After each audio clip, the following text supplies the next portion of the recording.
नमस्कार जी। नमस्कार सर। क्या नाम है सर आपका? शोभा दास है जी। शोभा जी, आप कहाँ के रहने वाले हैं? मैं सर डिस्ट्रिक्ट करनाल गांव अमूपुर से हूँ सर। शोभा जी, संत रामपाल जी महाराज से नाम दीक्षा आपने कब ली? सर मैंने संत रामपाल जी महाराज से दीक्षा 2011 में ली जी। संत रामपाल जी महाराज से नाम दीक्षा लेने से पहले आप क्या भक्ति साधनाएं करते थे? सर भक्ति साधना तो जैसे आम समाज की तरह घर में माई मसाणी सेठ शीतला की जो भक्ति करते हैं ऐसे हम भी किया करते थे सर। सर फिर आप संत रामपाल जी महाराज की शरण में कैसे आए?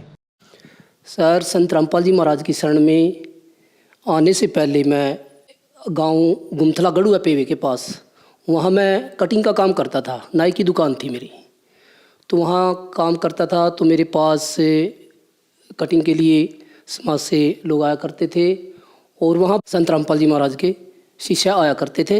सर में बीमार बहुत था, तो वहाँ आने पर वो मेरे को पूछा करते थे, मास्टर जी आप भक्ति किया करो, आप परेशान ज़्यादा रहते हो। मैं कहा करता था भाई ऐसा है, भक्ति हम सभी समाज करता है, उनकी तरह मैं भी करता हूँ। वो कहता था नहीं जी ऐसे हैं, आप शास्त्रों के मुताबिक भक्ति किया करो। मैंने उनकी बात नहीं मानी, लेकिन जैसे जैसे मैं दुखी होता गया वैसे वैसे भक्त भी मेरे पास आते गए। एक दिन क्या हुआ, संत रामपाल जी महाराज के शिष्य ने मेरे को एक पुस्तक दी, ज्ञान गंगा। ज्ञान गंगा पुस्तक देने के बाद वो बोले मास्टर जी इसको पढ़ा करो, शायद आपके दुख कम हो जाएं। मैंने कहा ठीक है भाई, पढ़ लूँगा मैं इसको। लेकिन मैंने उसे ले तो ली, मैंने उस पुस्तक को जाके ट्रक में रख दिया। मैंने उसको हाथ नहीं लगाया। कम से कम 4 महीने वो पुस्तक उस ट्रक में रखी रही, मेरे को कोई समय नहीं मिला। लेकिन एक दिन अचानक परमात्मा की दया हुई, दुखी तो मैं बहुत था। मैंने ट्रक से उस पुस्तक को निकाला और फिर मैंने उसको पढ़ना स्टार्ट किया। तो फिर मैंने देखा उसके अंदर एक काल पुरुष भी है। तो फिर मैंने काल पुरुष के बारे में पढ़ना स्टार्ट किया, मेरा इंटरेस्ट बढ़ गया। जैसे जैसे मैं उस पुस्तक को पढ़ता गया तो वैसे वैसे ही मेरी जो दिमाग में टेंशन थी या थोड़ा दुखों का भार था वो कम होता गया। और मैं भगत जी के साथ 19 मार्च 2011 को संत रामपाल जी महाराज के आश्रम में जाके मैंने नाम दीक्षा ली सर। सर संत रामपाल जी महाराज से नाम दीक्षा लेने के बाद क्या आपको भी कोई लाभ प्राप्त हुए? हाँ सर, सबसे पहले तो लाभ ये है सर, जब मैं नामदान ले चुका था तो मेरे घर जो दूसरा बच्चा हुआ, पहला मेरे पास लड़का था सर, लेकिन जो दूसरा बच्चा हुआ उसके बारे में मेरे को 10 दिन बाद पता चला भाई वो जो मेरे घर है बच्चा हुआ है ना, वो किन्नर रूप में है। मेरी भगतमती ने मेरे को फ़ोन किया भी जो हमारे घर बच्चा हुआ है उसका कंप्लीट शरीर नहीं है। मैंने देखा है उसको। पहले तो जो दाई रूप में आती थी माई, उसको पता नहीं था, वैसे नहला देती थी। लेकिन जब मेरी भगतमती उसको नहलाने लगी ना, तब उसको स्पष्टीकरण हुआ भी इसका कंप्लीट शरीर नहीं है। तो मेरी भगतमती ने जब फ़ोन किया तो मैं तुरंत वहाँ से अपने गाँव आ गया। गांव आने के बाद मैंने अपने बच्चे को देखा, अपनी आंखों से देखा तो देखा कि उसका कंप्लीट शरीर नहीं है, सिर्फ पानी निकलने के लिए थोड़ा सा सुराग है उसमें। तो मेरे घर वालों ने भी देखा, हमने भी देखा। तो इस बात के ऊपर जो मेरा बड़े वाला भाई है उससे मेरी बातचीत हो गई। तो उसने पता लग गया था भाई हाँ भाई मेरे जो छोटा भाई है उसने संत रामपाल जी महाराज का नाम ले चुका है। वो कहने लगा जी भी आपने पीर फकीरों को छोड़ दिया है, अपने पितरों को छोड़ दिया है, इसीलिए ये बच्चा इस तरह का हुआ है। तो मैंने कहा अच्छा भाई, तो अगर मैं संत रामपाल जी महाराज को छोड़कर दोबारा से इन पितरों को मानने लग जाऊं या पूजने लग जाऊं, क्या ये किन्नर ठीक हो जाएगा? तो वो कहने लगा भाई इसको पूरी धरती पे कोई ठीक नहीं कर सकता। मैंने कहा नहीं, ये गलत बात है। इस समय धरती पर पूर्ण परमात्मा कबीर साहब संत रामपाल जी महाराज के रूप में आए हुए हैं, वो सभी कष्टों को काट देते हैं। तो वो कहने लगा ठीक है, तो ऐसा करो आप संत रामपाल जी महाराज के पास ही जाओ, देखते हैं ठीक करता है या नहीं। तो मैं अपने परिवार को लेकर, मेरे दोनों बच्चों और मेरे घरवाली को लेकर गुमथला पहुंच गया जहाँ पर मेरी दुकान थी। वहाँ जाने के बाद फिर मासी और को भी पता लग गया था कि फ़ोन पहुंच गया था। उन्होंने भी उस बच्चे को ऐसे मतलब कि मिलाप करके देखा, कम से कम 4-5 माइयों ने अपनी आंखों से देखा। वो कहने लग गया भी इसका ठीक होने के कोई चांस नहीं है। तो मैंने कहा भी ऐसी बात नहीं है, हमने जिसको गुरु बनाया है संत रामपाल जी महाराज को, वो पूर्ण परमात्मा के रूप में आए हुए हैं यहाँ। तो वो बोले ठीक है भाई, जैसा थारा विश्वास है करो, लेकिन डॉक्टर से दिखाओ। हमने कहा अभी संत रामपाल जी महाराज से बड़ा डॉक्टर धरती पे कोई नहीं है, हम तो इसको ही पूर्ण परमात्मा मान रहे हो, यही पूर्ण परमात्मा है। तो भगत जी ऐसे हुआ, तो वहाँ से भगत जी आए और हमने उनको पूछा भी हम संत रामपाल जी महाराज से कैसे मिल सकते हैं। बोला भगत जी कुछ नहीं, आपने लाइन में खड़े होके गुरु जी आशीर्वाद लेना और उससे बातचीत करने, क्योंकि संत रामपाल जी महाराज जी सभी को आशीर्वाद देते थे आश्रम में, टोटली जितनी साध संगत जाती थी, और सभी से कष्टों के बारे में पूछते थे, बेटा आपको क्या कष्ट है, और आशीर्वाद देते थे। तो उसी प्रकार हम भी चले गए, हम भी लाइन में खड़े हो गए बच्चे को लेकर। तो जब संत रामपाल जी महाराज आए, संत रामपाल जी महाराज को हमने प्रणाम किया और गुरु जी से अरदास लगाई। गुरु जी बोले बेटा बताओ क्या कष्ट है आपको। हमने कहा गुरु जी हमारे घर एक बच्चा हुआ है जो किन्नर रूप में है, और गुरु जी हम बहुत मतलब कि कहने का अर्थ समाज से और अपने जो रिश्तेदार हैं उनसे परेशान हो गए। अभी उनको पता लग गया अभी इनके घर ये पैदा हुआ है, और स्वाभाविक है वो कहते हैं अभी इसको तो घर नहीं रखा जाएगा और इनको किन्नर ले जाएंगे। तो परमात्मा से पढ़े, बोला बेटा ऐसी कोई बात नहीं है, ठीक है आप फूस मांग रहे हो, अन्न मांगो ना, यहाँ किसान अन्न के लिए ही खेती करता है, तो आप अन्न मांगो, फूस तो वैसे ही मिल जाएगा।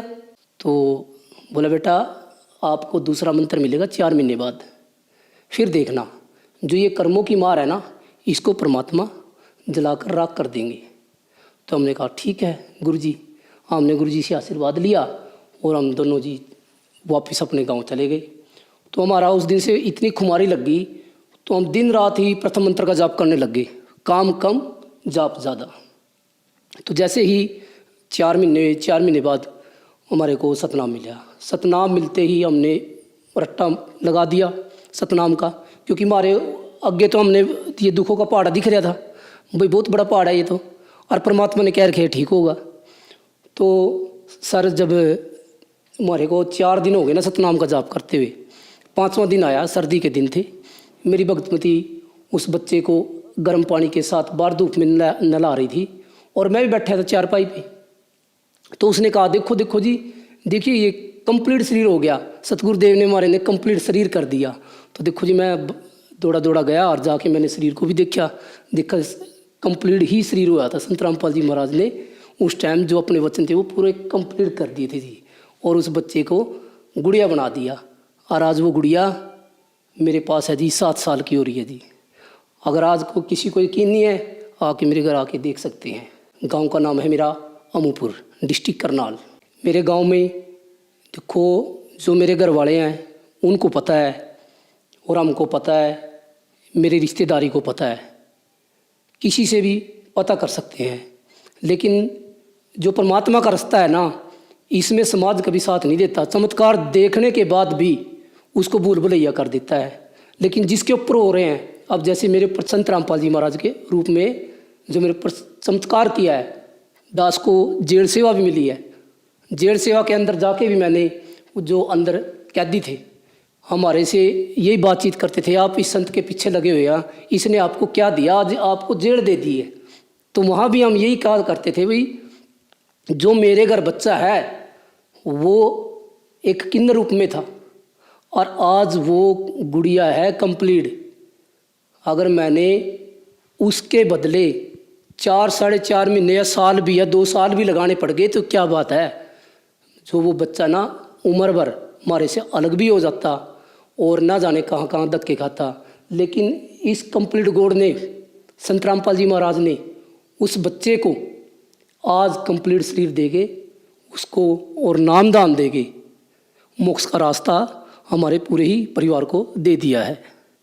सर मेरे अंदर आँखों से कम दिखाई देना, कानों से कम सुनाई देना, और जी जो मैं ये बता रहा था मेरे नाभि खिसक जाना, तो इनसे बहुत दुखी था जी मैं। और साइडों में जो पत्थरियाँ हो जाना, मैंने दुनिया भर की दवाई खाई जी, आज भी मेरे हाथ वो कंप्लीट मतलब कि कहने का थोड़ा थोड़ा मालिक ने याद रखने के लिए छोड़ रखे हैं। भी अभी मैंने दवाई खा रखी है 1000 रुपये की, 2-2000 रुपये की, इतनी दवाई खाता था जी। सुबह 4 बजे उठ के पथरियों की दवाई खाता था जी मैं। लेकिन जब से मैं संत रामपाल जी महाराज से जुड़ा हूँ, उसके बाद मेरे को एक गोली तक नहीं खानी पड़ी जी। वो जितने दुख थे मेरे अंदर, या जो मेरे अंदर पथरी थी, या मेरे आंखों से कम दिखाई देना था, कानों से कम सुनाई देना था, या फिर जो मेरी ये आँख खिंचाई थी, ये सब बिल्कुल ऐसे हो गए जी, बिल्कुल जैसे मैं दुखी है ही नहीं था। मैं आज उन दुखों को बिल्कुल ही कंप्लीट भूल चुका हूँ जी। और मैं एक खासकर ये बात है जी, जो मैं ये काम कर रहा हूँ हेयर ड्रेसर का, तो इसमें नज़रें कमज़ोर होती हैं, लेकिन मैं संत रामपाल जी महाराज के शरण में आए पीछे जब से काम कर रहा हूँ, मेरी जो दृष्टि है नहीं बहुत तेज़ है जी, बिल्कुल भी कम नहीं है जी, एक बाज की तरह बिल्कुल ऐसे काम करता हूँ जो शायद मेरे को चश्मे की भी आवश्यकता नहीं पड़े, अगर मैं संत रामपाल जी महाराज की शरण में ऐसे ही भक्ति करता रहा। संत रामपाल जी महाराज से जुड़ने के बाद कोई मेरे कर्मों की मार बीच में कोई तेज़ हो गई थी, जो इतनी शायद दास की भक्ति नहीं थी, कर्मों की मार बहुत ज़्यादा थी, जिसके कारण मेरा दस्त लग गई सर, लूज मोशन जिसे कहते हैं। तो जी मैं 3 दिन लूज मोशन लगे रही। तो अगर मैं मासी का था तो वो बोले भाई ऐसा है, आप दवाई ले रहे हैं, आप ठीक नहीं हो रहे, ऐसा करो आप पेवा अस्पताल में चले जाओ। मैंने कहा चलो ठीक है। तो मैं वहाँ जब मैंने अस्पताल के अंदर एंट्री की और मैं लाइन में बैठा रहा, डॉक्टर आए, डॉक्टर बोले हाँ भाई क्या प्रॉब्लम है। मैंने कहा जी मेरा दस्त नहीं बंद होते। बोला कितने दिन हो गए। मैं कहा जी आज 3 दिन हो गए। बोला अच्छा। उन्होंने चेकअप किया और उन्होंने कहा कि भाई इसका बिल्कुल पानी ख़त्म है, डैमेज है, और जल्दी से मेरे को लेटाया और बहुत बड़ी बोतल लगा दी ऐसे ऊपर।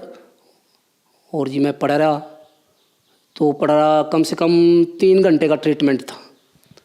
3 घंटे बाद मेरे को उसने कहा भी अब आप ठीक हो गए, अब आप घर जाओ। तो कहने लगा किस चीज़ में आए थे। वहाँ डॉक्टर जी मैं बाइक पे आया था। बोला हो ही नहीं सकता। मस्त डॉक्टर जी मैं बाइक पे ही आया था। बोले आप बाइक चलाने लायक है ही नहीं थे। मैंने कहा ठीक है डॉक्टर जी आप नहीं मानते, देखो बाइक ये खड़ी है, चाबी ये रही है। मैंने दोबारा फिर चाबी लगाई और फिर मैं वहाँ डॉक्टर जी इसी से जाऊँगा मैं।